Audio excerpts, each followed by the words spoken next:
Well, hey there, IB Nation Sports Talk up rolling on a Tuesday. It's kind of a high volume day. We've got a lot going on today. We've got an interview coming up with Notre Dame women's basketball player Liatu King. After that, Jesse's going to be here. He's got his whiteboard. He's going to break down a little whiteboard for us, and of course, we've got rapid fire after that as well. No more recruiting on Tuesdays. We had been kind of doing that for the last few weeks, but there's no more Ryan Roberts. I'm sure maybe you saw that Nick Kramer is our new recruiting guy. So don't know if maybe in the future we'll have him on Tuesdays or what Tuesdays are going to look like. There's a chance maybe more whiteboard on Tuesdays. We'll let Jesse talk about that coming up here in a little bit. But first, talked with Liatu King a little bit ago, so you're going to hear that conversation coming up. This will be the final Notre Dame women's basketball interview of the summer. We've had some good ones so far.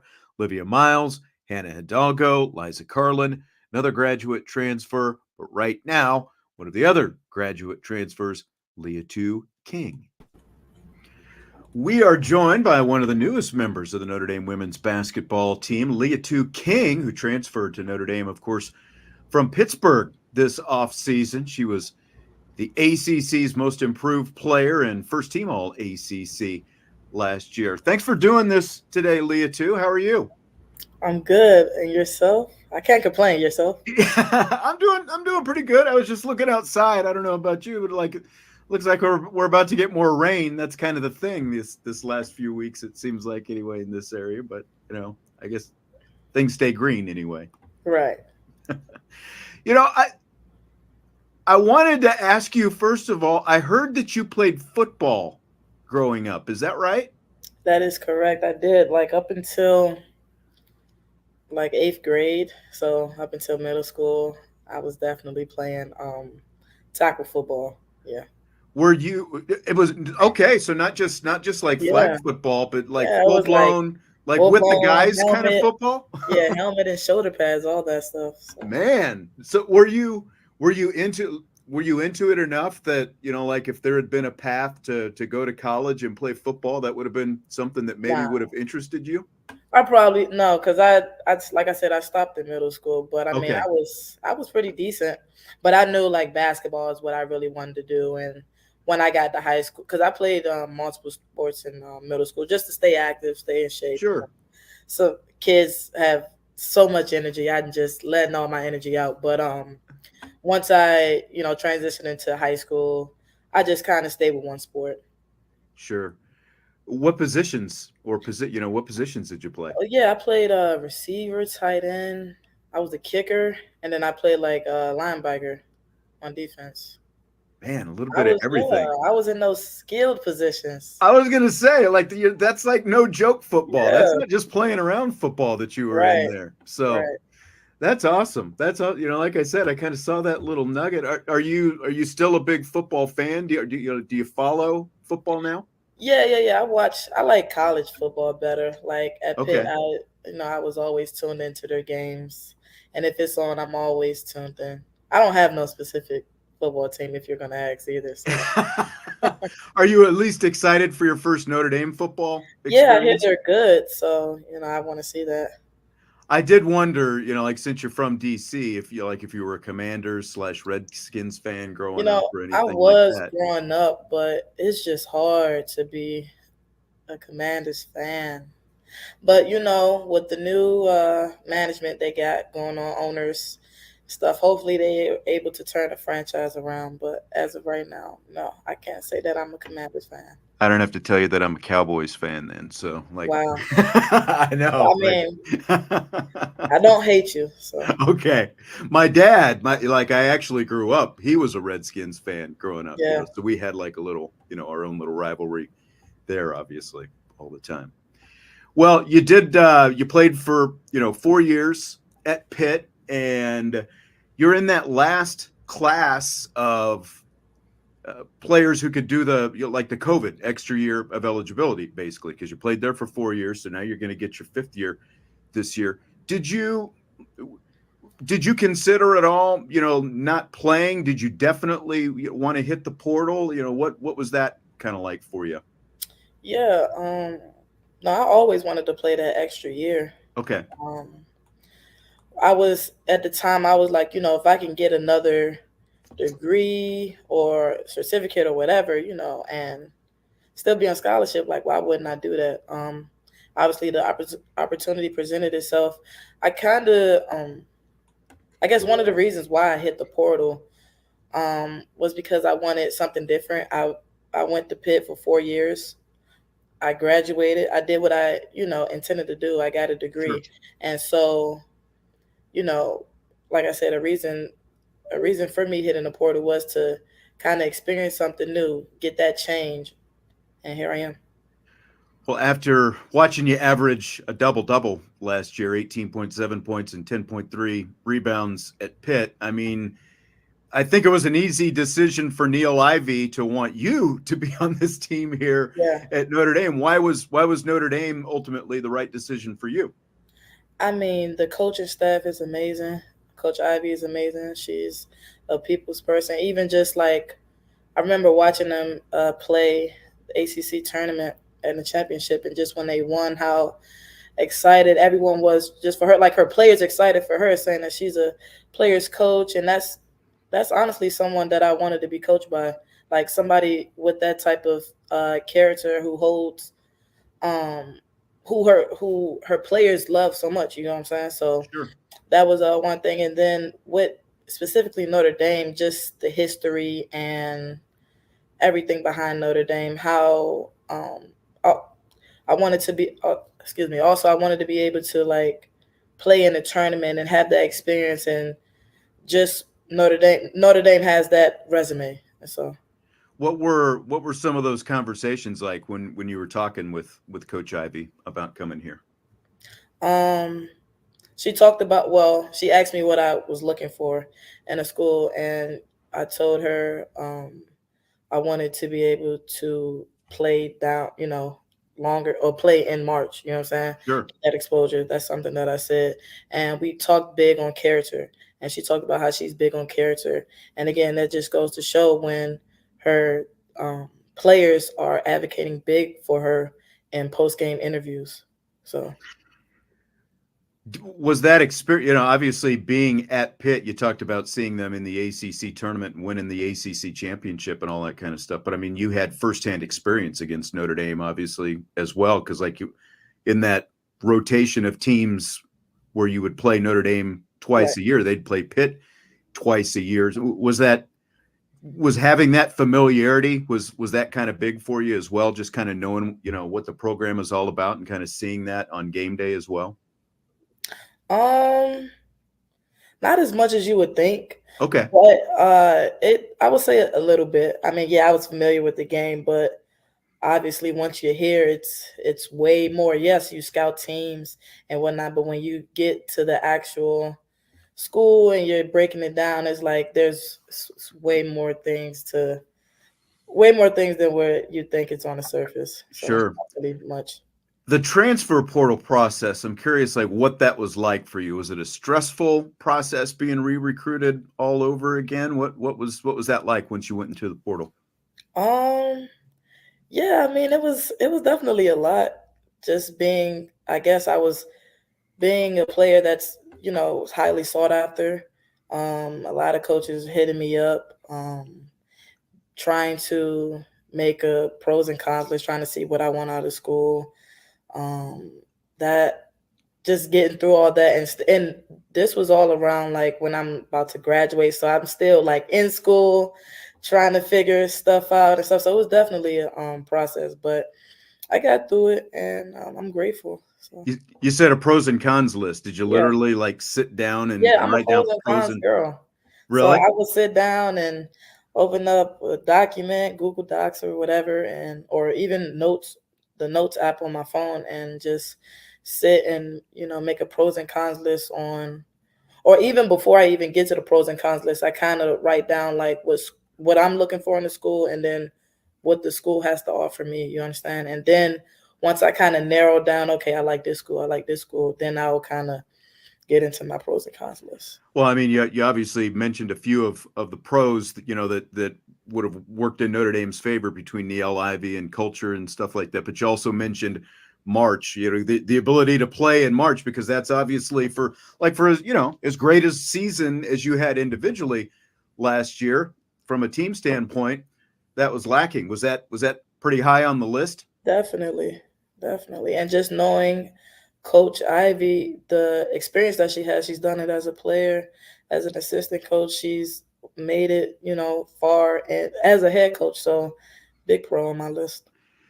You've been practicing with your new teammates all summer long. What's that been like, kind of getting to be around your new team this summer? Yeah, it's fun. A lot of potential. Just, playing alongside these people instead of against them. It's it's fun. Just knowing that, we can attack, and we're definitely going, everybody on the floor is an offensive threat. So that's very exciting. And that's, like I said, it's a lot of potential, and it's going to be exciting to see come, fall and winter time.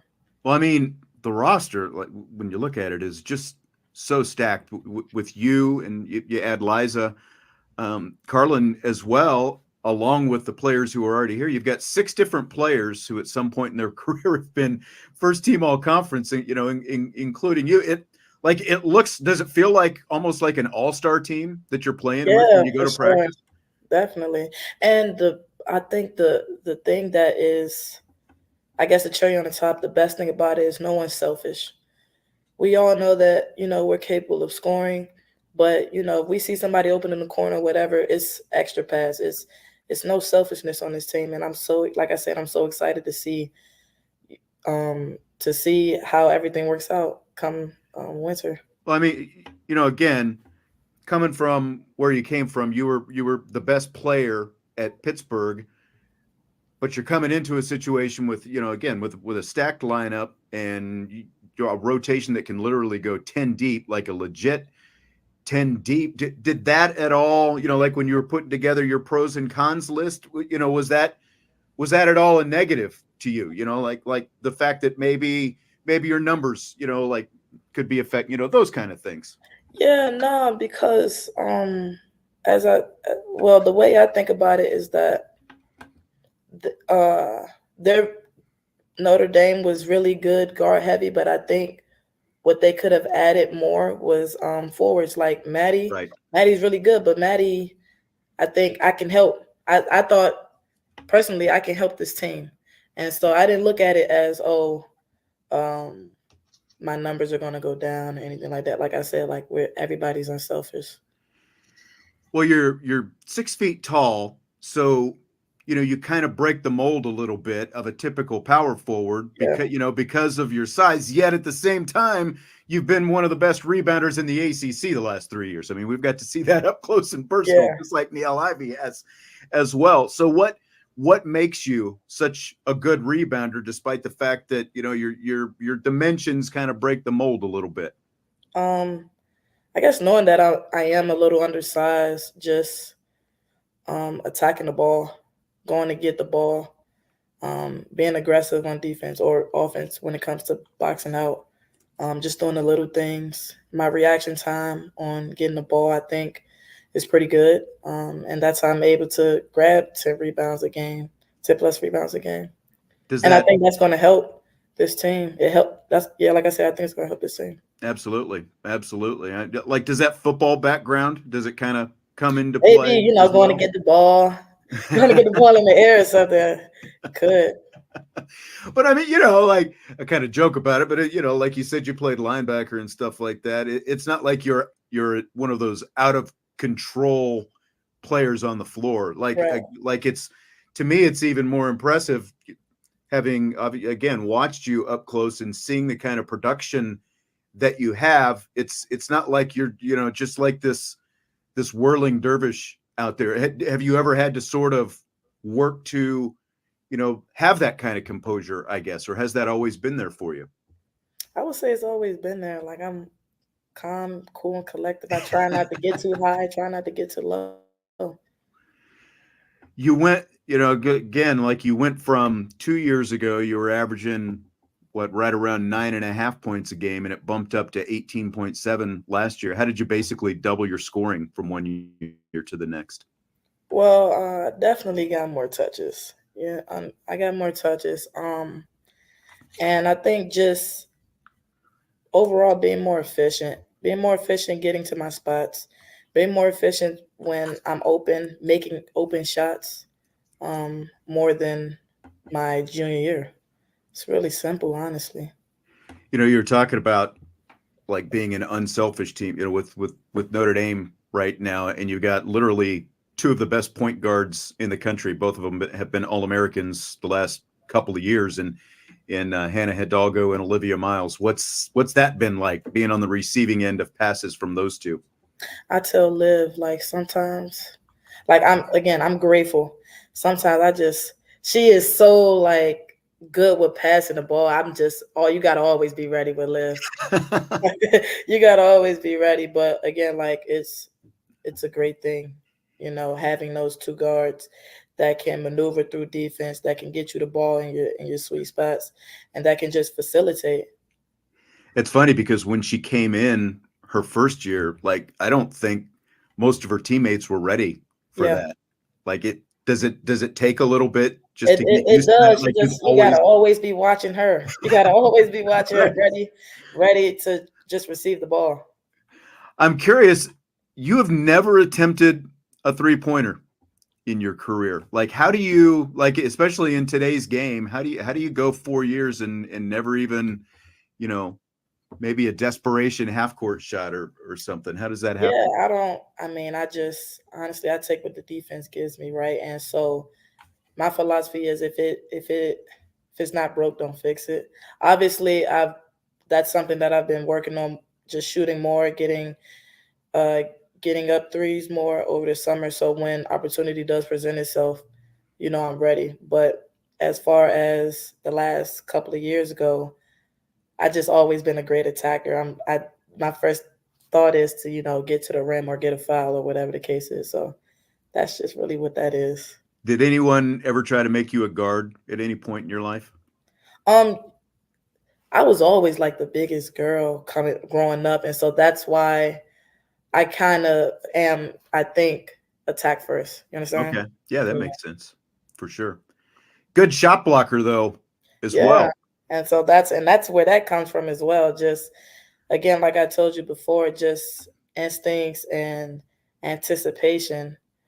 And that's where the rebounding comes from, and just being able to kind of track the ball. Most Notre Dame fans, they've, you know, at least had a chance to see you over the last few years. They haven't had a chance yet to see Kate Koval in person, and I'm curious, kind of your first impressions of her coming in the door, because like every once in a while we'll see some of those practice videos, you know, where you and her are out there together. What have you thought of her so far? Yeah, she is a really good freshman. She does things that like freshmen doesn't typically do. You can see that she's processing and thinking, and she's learning and applying it as soon as she's learning it. We're working on like concepts, and you can see that she's actually trying. So I think she's going to be a really good addition. Obviously, with her height, she's going to help us with rebounding, deterring shots, and whatnot. So I'm excited for her as well. But again, you know, kind of going back to what you were talking about, what the team needed with the forward, having you on this team, I think definitely takes some pressure off her as a freshman walking in Yeah, the door. exactly. That too. Well, you've talked a little bit about being in the tournament, so I'll wrap things up with this. You've played in over 100 games in your college career to this point, none in the NCAA tournament. What's it going to mean to you to get that opportunity next March? Oh yeah, it's going to be it's definitely going to be special, surreal. Something that I've been wishing for, the last 4, and so I'm very confident, with this team we'll be able to do it. And when we get there, the goal isn't just to make the tournament, right? It's to go out there and shock the world and do what we do. Yeah, and I talked to Hannah earlier this summer, and said, "What's the goal?" And she said, "National championship." And I think that's pretty legit. Again, when you look at the kind of roster that you guys have put together coming into this season, so I think everyone's going to be pretty excited to see you guys take the floor once the season rolls around in November, and a pretty exciting schedule that you're going to get to play against as well. Yes, sir. So that's going to be fun. All right, Liatu King, grad transfer from Pittsburgh. Excited to see her when she takes the floor. One of 3 players in the ACC who averaged a double-double last season. We'll all be excited to see some of that rebounding and scoring in action with the Fighting Irish this upcoming season. Liatu, thanks again, and look forward to seeing you. Likewise. Thank you. Liatu King, I managed to hit the unmute button before coming back. Thanks to her again for joining us today, and Jesse rolling in the door right now as well. How are you today, sir? I am doing well. Easy day of work, but I do have yoga this evening. I'm not looking forward to that. Oh, will it be hot yoga? No, it is rooftop yoga actually, so a little bit cooler. So looking forward to that. That's at 7:00. So, no real hard out, but we just got to be there by. Are you literally on a roof doing yoga? Is that how this works? Yeah. And it's like in the evening time. So it's supposed to be like cooler, breezier, that sort of stuff. So yeah, but you're on a roof. So open, it's like open air. Okay. It's still summer in Cleveland and an open roof. It feels like it might be pretty warm up there, but hey, yoga is better than no yoga. True. Very true. So we've got some whiteboard, and Corey in on some whiteboard. People, I think, excited about the whiteboard. Jesse's actually workshopping some different ideas for the whiteboard as we speak. So you know what I was thinking about? You have a grand opportunity coming in September 2025. You can hang out with all of your Ohio fans. So what are you saying? We need to turn your wedding into a hangout situation? No, I'm just saying you can meet your long lost supporter and friend DK while you're in Ohio.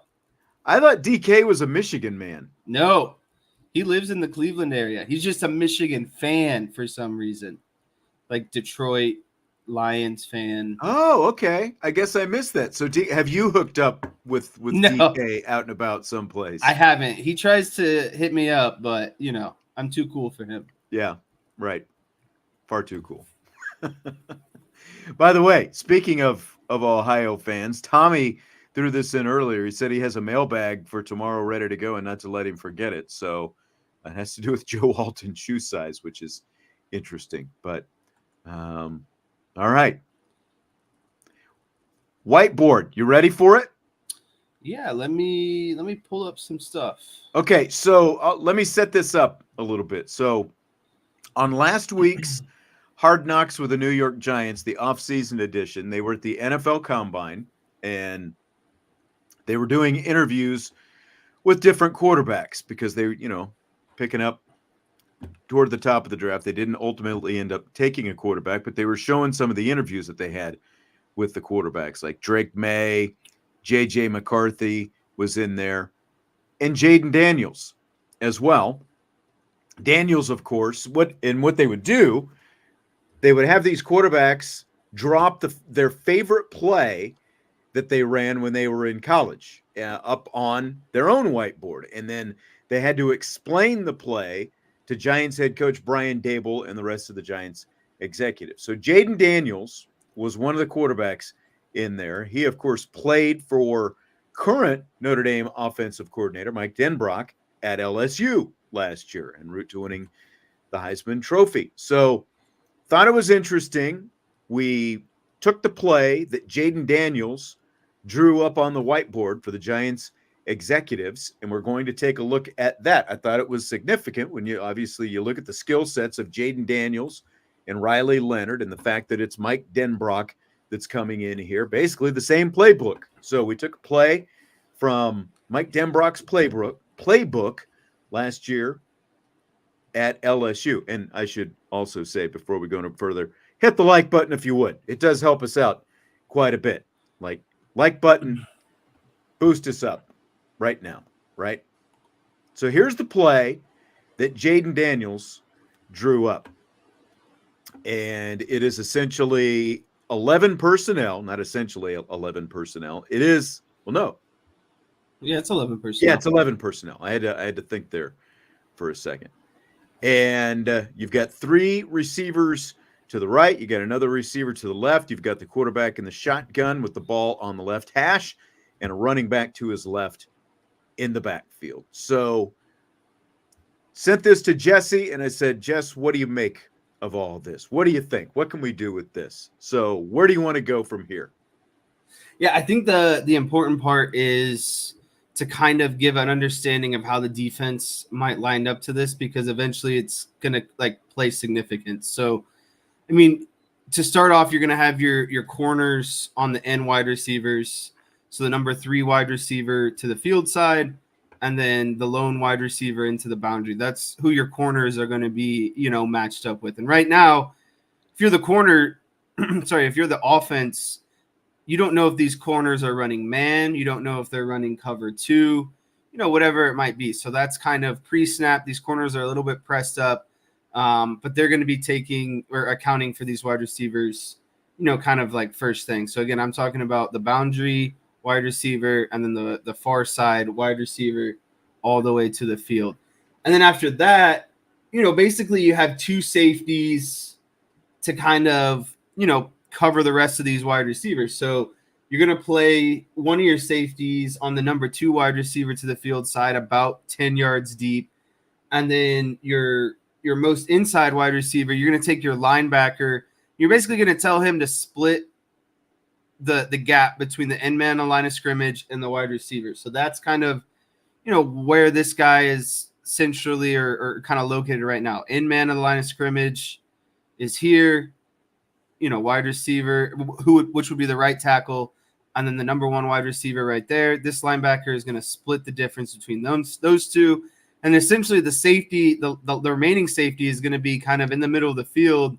He's going to help out. Him and that linebacker are going to combo this wide receiver in some regards. Like if this wide receiver starts going deep, this safety is going to have to start playing him, and so that's ultimately, what's happening. And this linebacker is going to stay on a lot of the underneath stuff, but I mean, realistically, you're not asking an outside linebacker to cover, a wide receiver, a slot wide receiver in this instance. So that's kind of where this defense is. And then you have your 2 linebackers playing, middle of the field, middle of the formation. They still have to hang out there in case of a run. But again, this defensive alignment, you can already start to see issues, because if a team wants to run man-to-man, it presents issues. And if a team wants to run like a cover 2, it presents issues, or maybe even a cover 1. And I think this is why Jayden Daniels would call it his favorite play, because it seems like there's always an answer to whatever the defense is giving you, is my kind of first impression. Well, and he kind of called it a man beater, basically, this was, he said that this was his favorite against man-to-man. And the guy who was running, basically the Z receiver, who is the middle receiver of the trips to the right side of the He's formation. running an outside fade. Right. And it's Malik Neighbors in particular is who Jayden Daniels said was in that spot. Like you said, just, kind of, 5 yards and then outside fade, and he's up the field with Malik Neighbors. I'm sure he scored a few touchdowns out of that formation. Why do you think? I mean, obviously, if it's Malik Neighbors, who also went high in the NFL draft. He actually ended up going to the Giants, interestingly enough. Like after Jayden Daniels drew this up, they had some of the receivers in there as well answering questions in the interviews, but it ends up being Neighbors. Why in your mind, even if it's not Malik Neighbors, let's say it's Jaden Greathouse sitting in that spot, or Bo Collins, or one of those two guys basically in that spot where Malik Neighbors was, why is that so stressing to man, do you think? Yeah, I think what makes this hard on any secondary is all of these wide receivers across the board are all stemming or releasing the same way. There's no, they're all gaining 4 to 5 grounds at least before they start to make their break. So off the bat, you don't, 5-6 yards deep, all these wide receivers are still, they're not really giving indication of what they're going to run. And if you're in man-to-man, all of a sudden they're all giving like a streak stem, right? Like they're coming down, they're getting vertical, and then only one guy is going to continue vertical. Another guy's basically the outside guy here is going to run a stick route, meaning he's going to stop. And then this slot receiver is just going to run basically, an 8-yard out. But they're all releasing vertically. It's hard to off the bat kind of determine, essentially what's coming, and then it opens up, and that entails Neighbors essentially getting behind everyone on the second level. But what really presents a challenge to me on this play is if you play man to man, if you're not playing man, one of these safeties is going to be put in a bind no matter what. Because I think if you're even playing a 1 high safety or 2 high safety here, this guy, he's got to make a decision. Is he going to play, this 14 to 15 yard in route, or is he going to help out and go to this safety, basically go with this fade route over the top? And I think that ultimately is what leads. One of these guys is going to be open, and one of these is like a fit, like both of these are kind of home run routes. Mm-hmm. Like you're at least getting 15, 20 yards. But again, if this route is working to the middle of the field, this safety either needs to, choose, am I going to help out here, or am I going to help out over the top? And then say, this wide receiver starts to get vertical as well, then that's even more of a hassle, because it's now, well, do I help here? Do I help up here? Or do I help with the fade over the top? Ultimately, at the end of the day, there's going to be a one-on-one matchup. Someone's going to be left in this combination of routes. Someone is going to be left one-on-one, no matter what coverage you're running, because of, again, you're putting that safety in the bind of where is he going to help out? And if once he does help out, okay, now the quarterback knows, boom, this is where I'm hitting this play because it's one-on-one. Yeah, exactly. So he's just waiting for the safety to commit wherever he's going to commit, and then that's his read, and then his throw is is to whoever has the best one-on-one pretty much matchup at that point. Yeah. And then another aspect of this too is, say everything's covered, at least you're leaking a running back out of the backfield, and he's going to be one-on-one with a linebacker. Right. And if it's whether it's Jeremiah Love or Jadarian Price, I like that matchup in either case, especially if it's Jeremiah Love, obviously, but Price gives you a great matchup as well, leaking out of the backfield over there into the flat on the left side, on the backside, or into the boundary, basically. So yeah, and again, say maybe they aren't playing man, and this basically what would happen is this wide receiver would release, this linebacker would notice and try to come out, basically, get what's the word, horizontal, and get his hands on this wide receiver right about here, right, and pass that ball off and kind of get depth with him and carry him, over to this safety. And again, now this safety's moved over. Now this side of the field is essentially man on man, right? And then this running back is leaking, off into the flat. Okay, the corner stays in the flat, and now you got the linebacker and safety working this route, opposed to maybe the linebacker and safety have to work this route over here. But again, there's just not enough players in the secondary to cover, basically provide a 2 safety look. Someone is going to be man-to-man at the end of the day. And so, let's say, a team tries to get a little bit creative, and this is where I think it would benefit a team like Notre Dame or a Mike Denbrock offense, is sometimes what you start to see is maybe this linebacker, kind of cheat over here to help out, right? And then it leaves this kind of linebacker more on an island middle of the field. Well, now if you spread this thing out and they're starting to cheat, more towards the pass, that's ultimately when you hit, you give Riley Leonard the green light on some of those RPO looks. And if they're only going to put one linebacker in the box, I mean, you fake this run and let Riley Leonard go, one-on-one up the box with one linebacker. So, and the next thing you know, he's 50 yards down the field in the end zone. Yeah, exactly. So it's like this isn't surprising that it's a good scheme because, you're spreading everything out. You have, and if you're in LSU's case last year, you have 2 NFL wide receivers. You're basically telling them, hey, you're going to have to guard one of these 2 and double one of these 2. But the other guy that you leave basically man on man, we're going to hit. And if you start to cheat more guys into coverage, okay, well, we'll pull the ball and run it right up the middle. So, again, I think that's very relatable to what Riley Leonard and Notre Dame's going to try to do.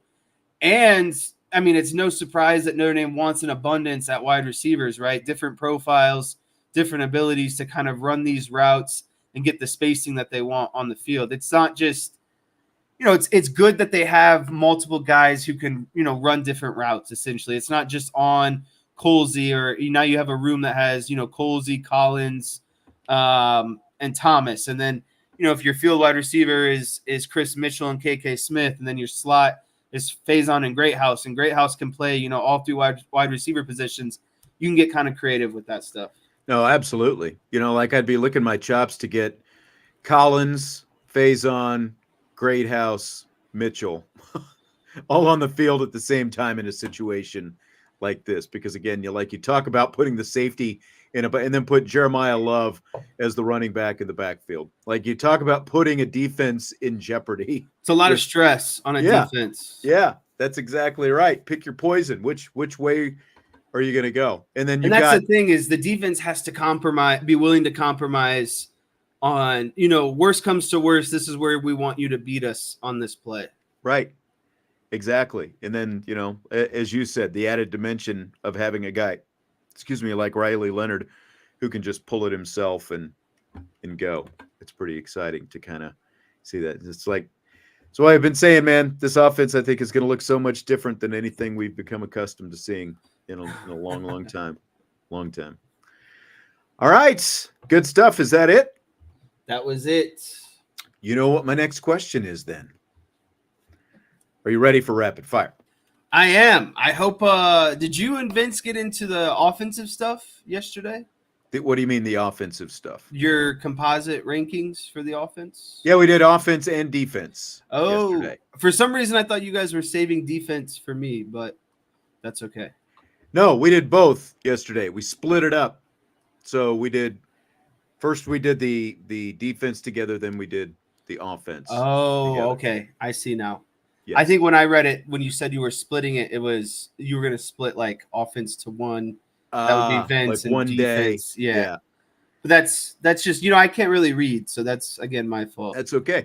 Well, let me ask you this. We did have someone post a comment on the YouTube channel yesterday. They were surprised that we ranked the quarterback group ahead of the running back group. Now, again, the way we did this, all 3 of us ranked all of the position groups 1 through 10. And then I combined those rankings to make a composite, so it's not like one of us did that, so like I said quarterbacks but we all, had a hand in this.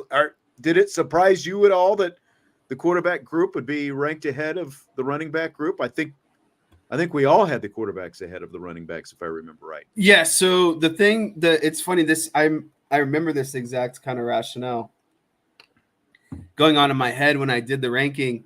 And to me, what it came down to is Jeremiah Love has never been a premier back in an offense, a starting running Never back been the lead guy in an offense. And at least Riley Leonard has, ran the helm. It's just a matter of the health, obviously. And that's like, when it comes down to it for everything around Riley Leonard. But he's run an offense for 2 seasons. Jeremiah Love has never started as a running back in an offense with, like Audric Estime kind of expectations or workload. So that's kind of why I had him there. I still think the running back room is talented. It's just there's just no actual game experience in that room right now. Exactly. And I think we kind of brought that up a little bit yesterday. Like, obviously, Price got some reps. Love got some reps last year, but Estime was the lead back last year. Both Price and Love are going to be asked to do something that they haven't done before. And at least they're either going to have to be the co-lead back together, somewhat similar to Estime and Diggs a couple of years ago, or one of them is going to end up being the lead guy. And as talented as both of them are, they lack that true experience that Riley Leonard has. And when you add in the depth of the quarterback room as well, that's another reason, it's not just Riley Leonard. He's a big part of it, but we feel really confident. It's the best quarterback room that they've had 1 through 4, maybe ever. So that's got to factor into it as well. So I think we're kind of all in alignment on that. All right. Let's shift gears a little bit. Yesterday, we heard some comments from Riley Leonard from his interview with former Notre Dame cornerback Sean Crawford on his Varsity House podcast. And Fighting Irish wide receiver Jordan Faison was on with him in that same podcast. And Faison talked about his learning process as a freshman and walk-on lacrosse player who was playing wide receiver during fall training camp last year. In my high school, we weren't really known for football, so my IQ wasn't really up there. And I played quarterback and safety in high school, so I really had no wide receiver knowledge. Balling. Yeah, you were just balling. So I'd say it was kind of like I started from the bottom, whereas the guys coming in my grade were kind of like I already had that kind of knowledge from high school. And so I had a lot of catching up to do. And so that's where when I started running routes, like I'd look at the playbook and I just see lines on the playbook. I'm like, I go out there and just follow the line and run it and just be completely wrong because I'm not reading anybody. I'm just doing my own thing. And I got reamed a couple of times for it. But I'd say throughout that process, but guys in my grade, along with like Sam and the older guys on the whole offense, they helped me progress and kind of learn that. So I kind of caught up with everybody. And then as a unit, we all went up together. And that was huge. I mean, Sam's leadership was great. Riley's leadership's going to be great. You know what I'm saying? But yeah, without the older guys too, I would not be where I am today. Like their leadership and stuff was such a help, and being able to ask these guys questions as you're coming back from a play, or if they wanted to give me a critique because I'm coming back to the huddle on something that they didn't like just those quick fixes just allowed the team to progress as a whole. All right, Jess. So you heard what he said there. What does that say about Faison? I think what that ultimately says about Faison is just an athlete. He has overall athleticism. And he's coming out of high school, and I remember back in the day, I never really believed the whole like you're getting recruited as an athlete, you know what I mean? Because it's like, how can you be recruited for a position you've literally kind of never played before? But like in the terms of Faison, like that's truly what it is. He has enough athleticism where he said, I could play quarterback, I could play wide receiver, I could play running back. Basically, just give me the ball, tell me to run fast, and I'll make something happen, right? And so he's a guy that becomes the most dangerous because once you start to teach them and refine them on top of, the athleticism and then just the overall, I guess, experience and ability of just, really just like getting by people, and you actually combine that with some precision. And those are the guys who become the most scary because they're just, there's nothing you can do to teach that sort of athleticism. Guys can just literally pick up. There's just people out there who can pick up and do whatever, and they don't lose a step. That's how athletic they are. And I think that's kind of how Faison is.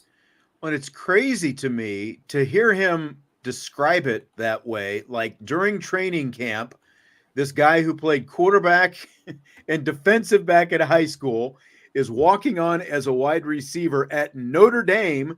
And there were some pretty good receivers out there on the field, like Jaden Greathouse, Rico Flores, Braylon James were the freshmen that we thought, we were supposed to be watching. But every time you got to see Jordan Faison and what he was doing, it's like, man, who is this guy? He's turning some heads. He didn't look like a guy who was just following some lines on a sheet of paper when he was out there in camp. And then obviously you look at what that turned into during the season. It's just nuts. And we kind of talked about this a little bit with Riley Leonard yesterday, because Riley Leonard said in the same interview, his plan coming when he got to his senior season of high school even was he thought he was going to play basketball in college. Then all of a sudden his coach had a connection with David Cutcliffe at Duke, and that's kind of how everything, his inroad to football began was because of that. And so there's still a ton of upside for Riley Leonard. And like when you hear Jordan Faison talk about that, and again, he didn't look like a guy who was figuring out how to be a wide receiver during training camp last year. And by the time we got to see him from the middle of the season on, exclamation point, Sun Bowl MVP with what he did against Oregon State by the end of the season, like just think about the untapped potential that's still there for a guy like Faison. That's what pops off to me. Yeah, I think that the ceiling is definitely still very high for coming for a guy who, again, never really played wide receiver. He's just looking at lines on a paper. He's like, all right, well, I'm just going to, I know I'm fast enough, athletic enough to get by you. Now it's, reading defensive backs, understanding why they're running certain routes or what the coverage gives you. And so it's like his ability to learn on the fly, his athleticism. And now if you get a better understanding of, the football dynamics, then it's game over. I think you've built like the complete wide receiver at that point. And he reminds me, if he can get stronger, it reminds me of someone like Golden Tate. Yeah.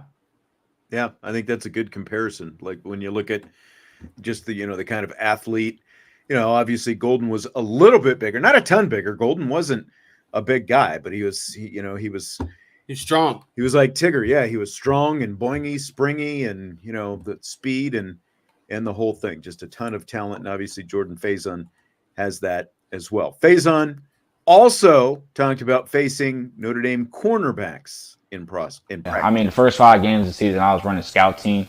So I'm playing against BMO, Cam, all those guys, and it developed my game so much. And then those guys also, like, they take care of you. Like, they see what you're doing, and, like, they'll tell you, like, oh, this will work here, this will work. Even though I'm giving them a look, they're still telling me, trying to develop my game.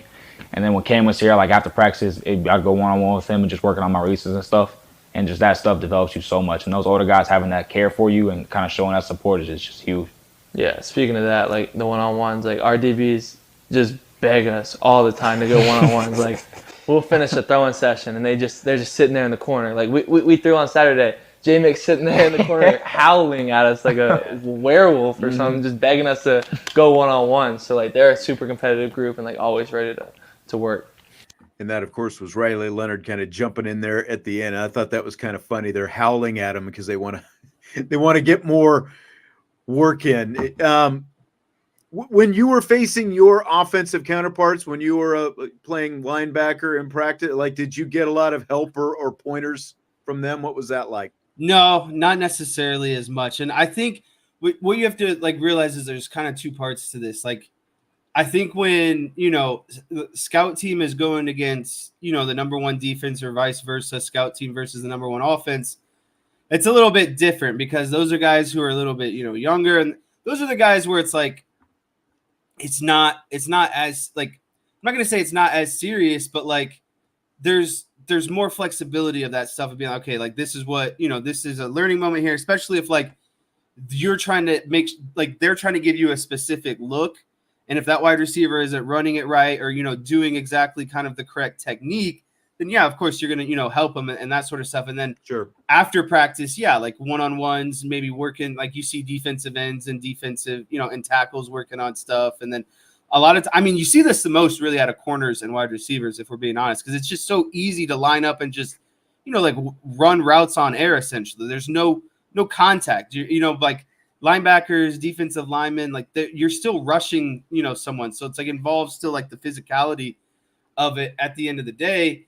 But I guess what I'm getting to is in practice when it's like one-on-ones, like good versus good, it's just so competitive that you're not doing anything really to like help the other side. You're not helping the other guy. That's what I was thinking. Because it's like you're still getting judged off of, right, whether or not you're doing still your need job. to win the rep. Yeah. Right. Exactly. And so again, I think when it's, good on good, it's a different story. But when it's scout versus, again, there's just more of that like kind of like teaching moment type stuff. No. But it makes more sense. Yeah. Yep. For sure. I found that. Never really got the tackles to help or the linemen because they already had a hard enough time, I feel like blocking us. Like they don't need anything extra to let us get by them essentially. Yeah. But I mean, those were the least fun. Like in terms of a linebacker, when you're reading something, the least fun is when nothing goes on and you just got to crash the tackle gap, and all you're doing is throwing your body into like a 6'6" offensive lineman that just waiting to get hit. Yeah, I mean, you're literally just like sitting down and giving your shoulder, into the offensive tackle. So like that was never fun. Yeah, I'm sure. So Faison, of course, took off as a wide receiver last year with the football team after he got on the field, and again he wins the offensive MVP at the Sun Bowl. Interesting question from Sean Crawford on, okay, so now the football season is over. He's going to join the lacrosse team for the first time. And he asked him if the lacrosse players kind of, challenged him, maybe extra physical with him, whatever, in his terms, kind of gave him the Caitlin Clark type treatment, like how she, was kind of roughed around as she entered the WNBA this season. Yeah, I wouldn't say at all. I mean, the lacrosse guys, that community in general was just so accepting and so supportive of just everything. I didn't even know some of the guys on the team before I even got there when I was here playing football, and they were watching the game, celebrating. I'm getting texts from some of the guys I didn't even know at the time, like congratulating me on the touchdowns and stuff. And it just goes to show how like the family and the brotherhood that you have here. And even when I got to the lacrosse field, I had a little break after our bowl game in El Paso. And I get there, and I haven't picked up a stick in a couple months, and I'm throwing the ball terrible. Like I can't even see the ball. Like it's like a whole new sport for me at that time. And these guys could easily been like, oh, like he's supposed to be lacrosse playing football. Like why would we even want to play with this kid? Like he's trash. Like, but no, none of the kids were like that. They were like, we understand. Like you've been playing football, and we're gonna help you any way we can. And from that point on, I was just extra work with them, chilling out with them, just everything as a whole, and the culture over there too is just insane. I mean, the smallest details they'll harp on, no matter who you are or where you come from, and that kind of thing they builds a team, and it kind of shows you like what kind of standard you got to be held to and kind of the expectations they have for you. And if you're not meeting those, I mean, you're gonna hear from somebody. But those guys just being so supportive throughout the entire process, like coaches and staff alone, like that's a big help. But having my teammates actually support me is a whole other world, and that's just been huge for my whole time here so far at Notre Dame. I think it would have been easy for some of those guys to, kind of, like I said, kind of give him, whatever, whether it's, not hazing, but sort of that initiation process or whatever. It's like, oh, you think you're a big shot because you're playing football, but now you're with us. What do you think? What'd you think when you heard that? Yeah, so a couple things. First is the Lax Bros are the Lax Bros for a reason. Pretty chill guys overall. So it doesn't that surprises me though, because lacrosse guys actually have kind of a reputation of being a little bit more wilder, I thought.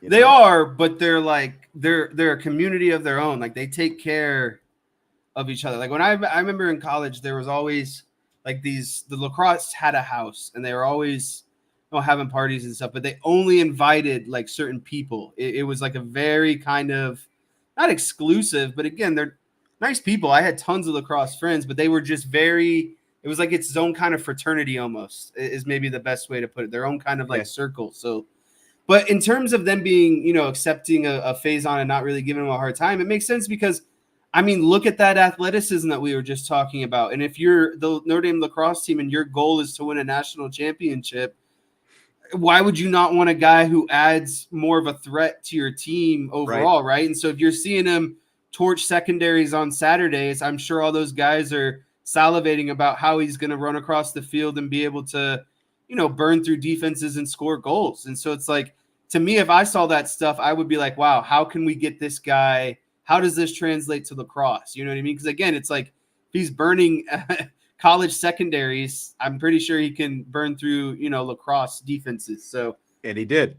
Yeah. It's nice to see that they set the ego down and are like, okay, what are we going to do? How is this guy going to make us even more of a threat, essentially, at the end of the day? And like if you looked at the roster that lacrosse had, it's like half the roster was fifth-year guys. So it would have been really easy for some of those guys to kind of have, to have some attitude with a freshman like Faison who's walking in the door. So, again, just like it just speaks to the kind of culture that they have. And obviously it worked out winning a second national championship. So that's pretty cool. So, couple things. Good news. DK throwing some cash at Jesse for a pair of yoga pants because Jesse You're just giving that to Brian. Is doing the yoga. Thanks for the super chat, DK. But at the same time, he says there are 3 types of guys who do yoga. Number 1, the creeper. Number 2, the guy that eats veggie burgers. And number 3, the whipped. Jesse isn't vegetarian, so we have 2 options. Man, coming at you hard on that one. I know. Naomi's been trying to talk me into going for a while now, and my body is notoriously stiff. And so you're saying you're getting whipped into shape is what you're telling me? There's big stuff coming up. So again, yoga's nothing but good for the body. There you go. Try it, DK. You might like it. Buy your own yoga pants. Diamond, he can do, what is it? Diamond Dallas yoga? Yeah, Diamond Dallas Page. That's right. Okay, fill in the blank. It's blank that both Riley Leonard and Jordan Faison said that Jayden Mickey would be the Notre Dame player to give himself a 99 rating in the college football 25 game. This is above everything else, not shocking in one bit, because I'll tell you why. Defensive backs talk the most trash, and they think they are the best players on the field at all times. There is not, I'm not kidding you. DBs, there is no position that has a more inflated ego than Very defensive true. Backs. You and guys who are always just yapping, but it's always and it goes back to what they were talking about. Riley Leonard was talking about Jayden Mickey chomping at the bit to these guys asking for more routes, because that's what they do. They just talk crap. All they got to do is one thing: try to guard you. They don't have to worry about anything else. Their one job is to run fast and to guard you. So, I mean, to me, it's like the equivalent of going one-on-one in basketball. It's the same sort of concept. So these DBs, him having this, super inflated, but that's how you want it to be, because these DB, you have to believe in yourself if you're going to shut down some of these stud wide receivers. Like, if you don't believe in yourself, then who's going to stop him? So while I say this, I don't mind it. I want my DBs to be that arrogant, because at least they're going to go out there with the mentality that no one's getting the ball over me, and that's half the battle. Yeah, no, that's exactly it. The short memory and the whole thing, they literally have to have an overinflated ego, like an overinflated sense of self and who they are. Just like they were talking about, howling at Riley Leonard and howling at the wide receivers, and Jayden Mickey being that guy, I don't think shocks anybody, because like when you talk about confidence, Jayden Mickey has it, so the fact that he would be the one to give himself the 99 rating, zero surprise in that at all. Yeah. Sloppy Joe says, just look at Richard Sherman. There you go. Because again, like, you would kind of think it would be the wide receivers just because of the diva reputation that the receivers have. But as a defensive back, as a cornerback, you've got to inflate that head with like, no one's going to beat me. Otherwise, it's going to be a long day. Yes. Speaking of college football 25, fill in the blank. Sam Hartman tweeted a screenshot of himself playing the new college football 25 game, and it's blank that he was playing it as Wake Forest.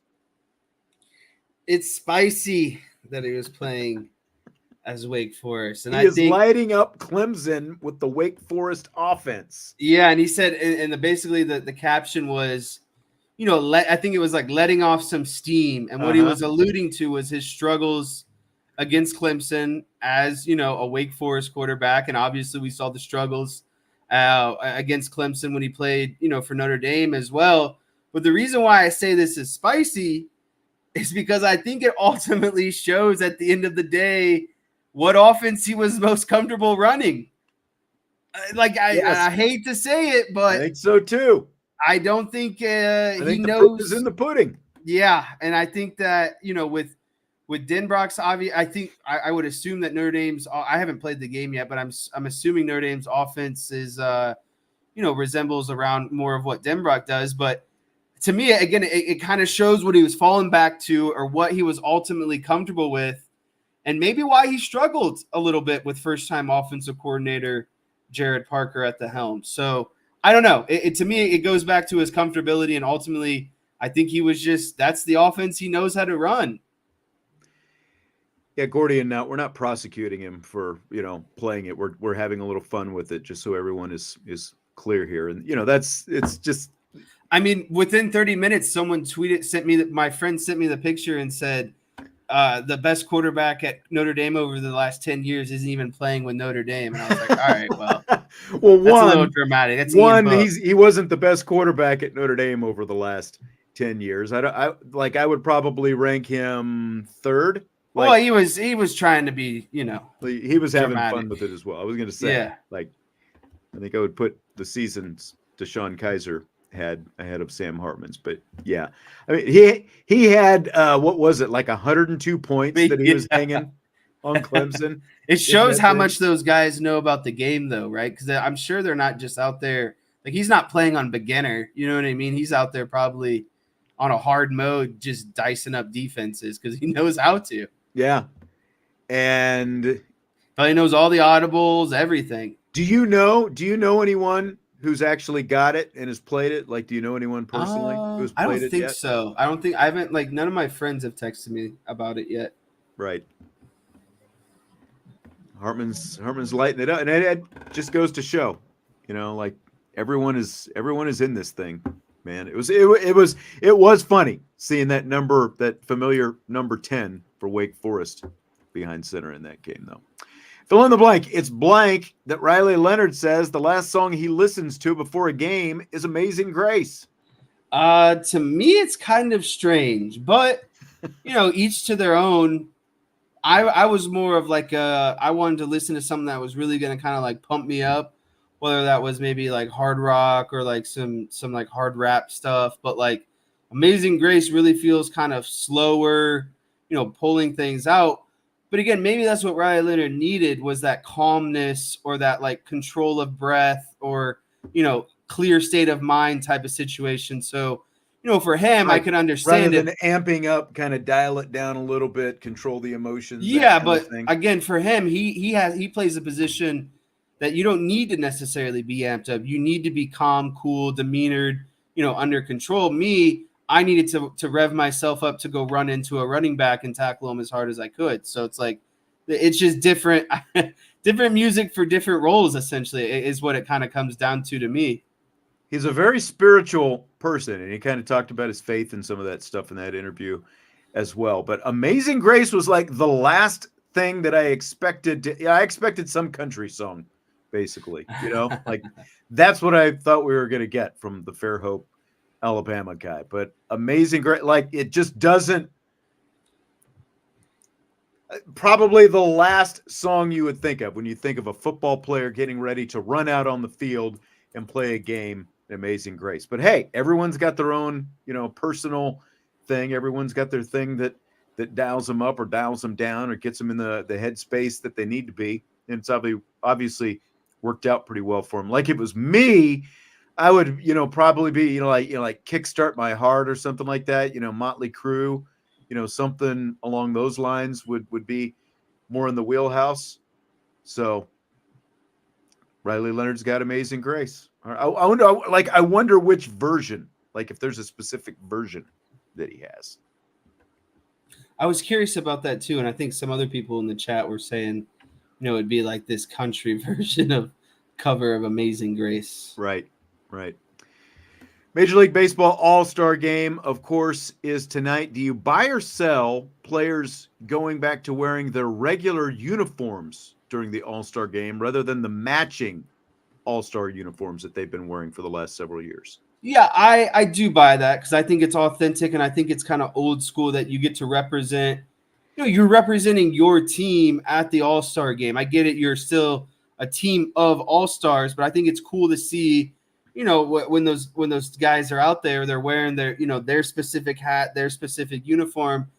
I just think it gives it kind of a unique layer to the game. And if they're going to do uniforms, just do something that's more, just kind of toned down a little bit more. Like, I wouldn't say generic, but you don't need to go with these like bright orange and bright kind of blue uniforms. Like, to me, I'm old school. Give me the uniforms. I get it if you want to do these, team uniforms, but like, let's stick to some more basic, moderate, colors essentially. It's not the City Connect uniforms for the All-Star game. Like let's just tone it down a bit.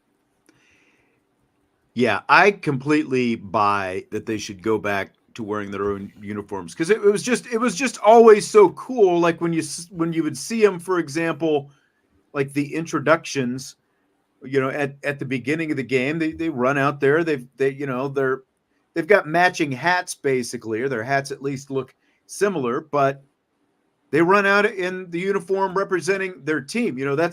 That's part of the deal. Like Sloppy Joe is asking if they still do the participation trophy crap where they select at least one player from each team. I don't know if I go participation player, but yes, each team has to be represented in the All-Star game. And that's part fair. That's part of what's cool about it to me. And again, you get to see who's represented by the uniform that they're wearing, and seeing them all wear their own uniform. I always thought that was one of the I think it kind of gets lost in the it. Translation of who they're representing. Right. I think it's a very everyone knows in that, and especially if you're the lone player from that team, it's like this is the only guy wearing this uniform and cap. Yeah, exactly. So yeah, I wish they'd go back to it. Maybe they will in the future. I don't know. Just more sales. Yeah, I was going to say, you know what it is. They're all trying to sell merchandise. It's not enough that they sell the caps. They got to try to sell the jerseys as well. So. Same reason why your boy Skeens is starting. Paul Skeens on the mound tonight. Aaron Judge is batting cleanup.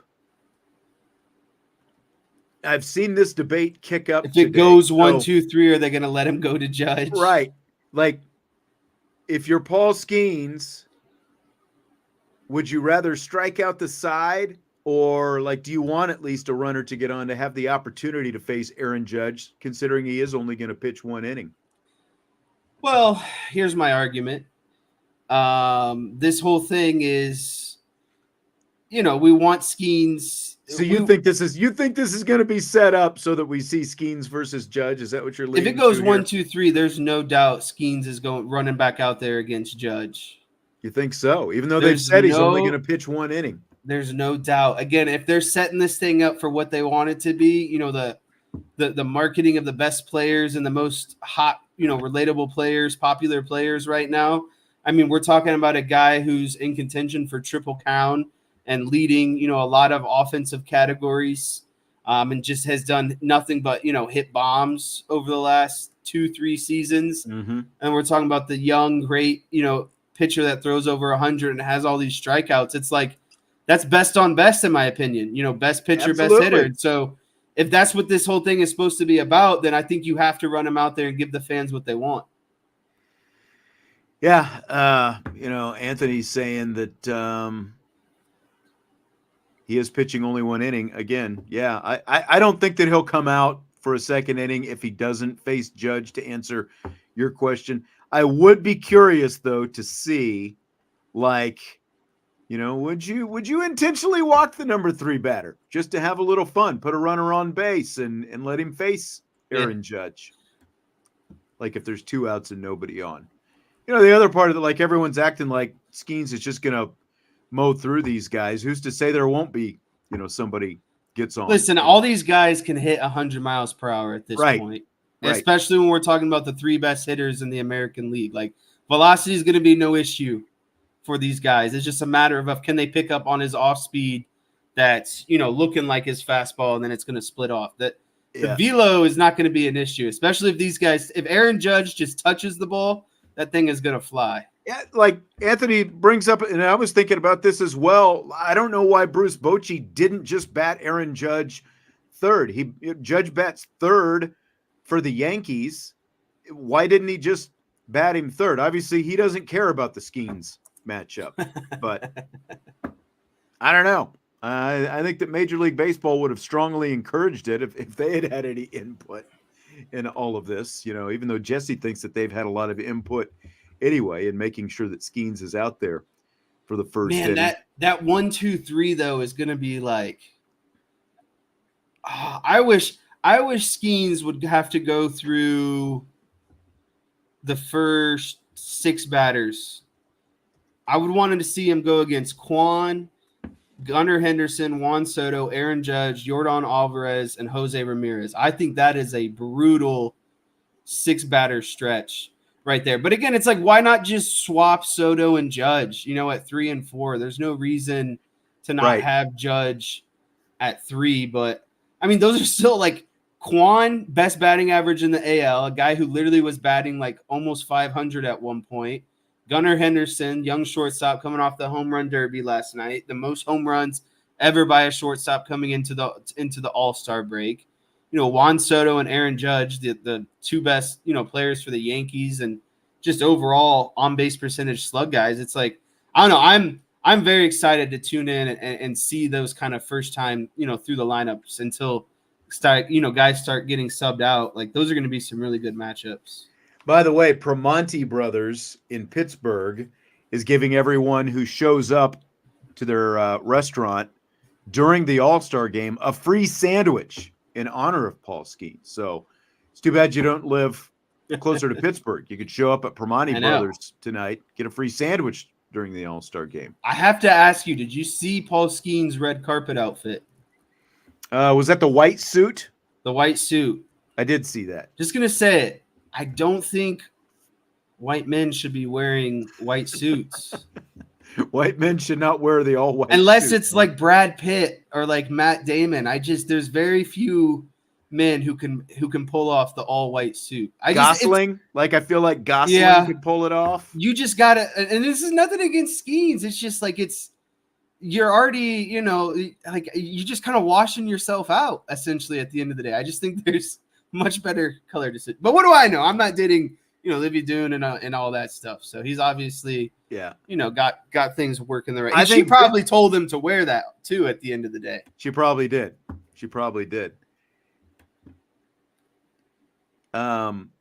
Speaking of home run derby, had you ever heard of Ingrid Andress before last night? So I'm not going to lie to you. and you know this, I'm not a big, like, you tell me a name, I'm probably not going to know the face.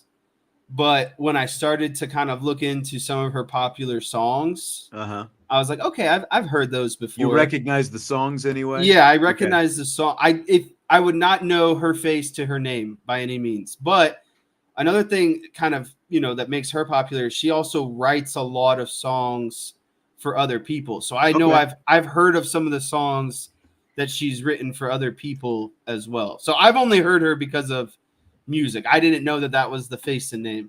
There are a lot of there are a lot of actual names that I know, but I don't necessarily know what they sing, that kind of stuff. I had never heard of Ingrid Andress before last night, and Michael Parks is saying, who? Well, Michael, if you Google that one. If you haven't seen, there was just an awful rendition of the national anthem before the home run derby last night, and Ingrid Andress sang it. And I was actually, Jesse and I were on the phone while this is going on, and I'm like, who is singing this? This is the worst thing that I've ever heard. And then it blows up, of course, on social media.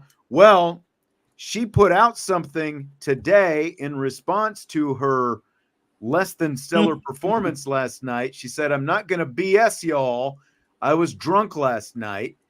She said this on Instagram today. She said she's checking herself into a facility today to get help. She said, that was not me last night. I apologize to MLB, all the fans in this country I love so much, for that rendition. So Ingrid Andress, very bad performance last night. But at least it makes sense now, right? Because side eye. Like, do you buy this whole thing? Like, do you think?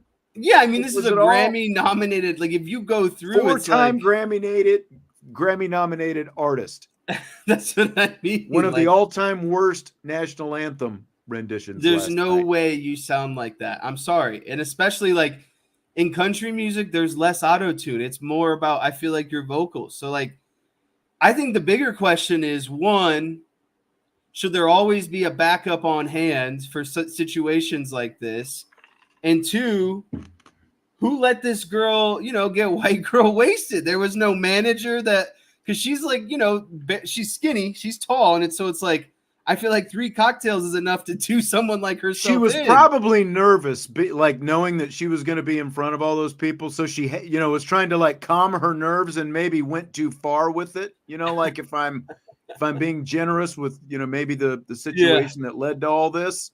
But don't you think you should always have like an emergency trumpeter ready to go, or just like probably should. You know what I mean? Just like because it's just a bad look on the MLB's part. But I mean, what are you going to do? Are you going to like quiz everyone who's singing the anthem? Hey, give us your rendition, and then we'll decide. Like you're going to do a breathalyzer, before they go out there, or like give us your mock rendition so we can hear what it's going to sound like. That's what I mean. They had to do a trial run at some point, and she was sober and good, so it's like that had to be. They had to do a practice run. Yeah, because typically before a lot of these different events, you will hear whoever's doing the anthem like 2 to 3 hours before they're actually supposed to go out there. They'll do a test drive of. Listen, I have no hate for this. It's a little funny, and to me, I sent it to my friends, and I'm like, this is just basically one of the boys at the karaoke bar, on a Saturday night trying to sing. Like that's. I felt more common because of what she did. You know what I mean? Like. Showed us that there's she like when you go back and look at it though, like she did look like she was in kind of rough shape, like when you look at just her overall state when she was out there, because again, it's who is this person again? Why is she so bad? Yeah. So, all right. Well, also I need to not let this slip under the cracks. This is just rude, uncalled for. I don't know if it's just because Anthony's a Pirates fan and I've been bagging on Skeens. Coming at you hard. Jesse needs cardio, not Primanti, brothers. Man. That's why I'm going to yoga tonight. Isn't Primanti's the one that puts the fries on the sandwich? I believe so. I think it is. I'm pretty sure it is. Are you Googling this? Yep. Yes, it is. Okay. That's what I thought. Yeah. All right. I mean, fries on a sandwich. It's great in concept. I'm surprised that it's lasted as long as it has. It's like I was never first time. Wherever I had friends that did this. Like, like the kids would whip out like their ham and turkey and cheese sandwich for lunch, and then they put like the Doritos or the Lay's in it. I never really got on board because it's like, why? One, it's just like. It doesn't really add anything. And 2, it's like now I'm combining it into one. I don't get to enjoy my sandwiches and chips separately. Have it over here on the side. That's right. Yeah. Now it's like I'm just combining it and making it, less essentially. So I don't know. I never got into that. I didn't think it was the craziest thing, but I just knew like a lot of my friends would always be putting like Doritos on their sandwiches. I'm like, what are you doing? Interesting. Never tried that. I don't think I've ever done the chips on a sandwich. There's actually a place right down the street from Wrigley Field. I can't remember if you went with us. They do the fries on the sandwich though. If you've ever had try it there. I don't think I have.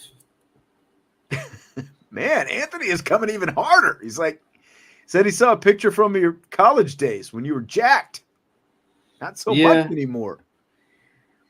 There's 15 months to get ready for the nuptials. There's just no longer a time and place, like I don't need to be, jacked and running all the time. And, but there's a balance.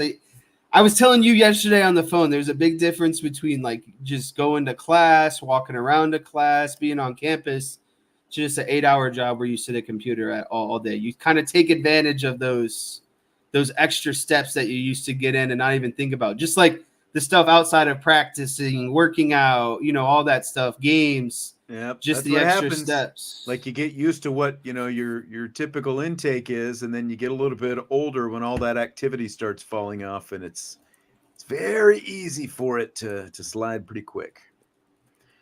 All right. Well, that's going to do it for today. Appreciate you being here. Appreciate Liatu King for being here earlier today as well. We will be back tomorrow and for the rest of the week, of course, as well. Until then, we will talk to you then on IB Nation Sports Talk.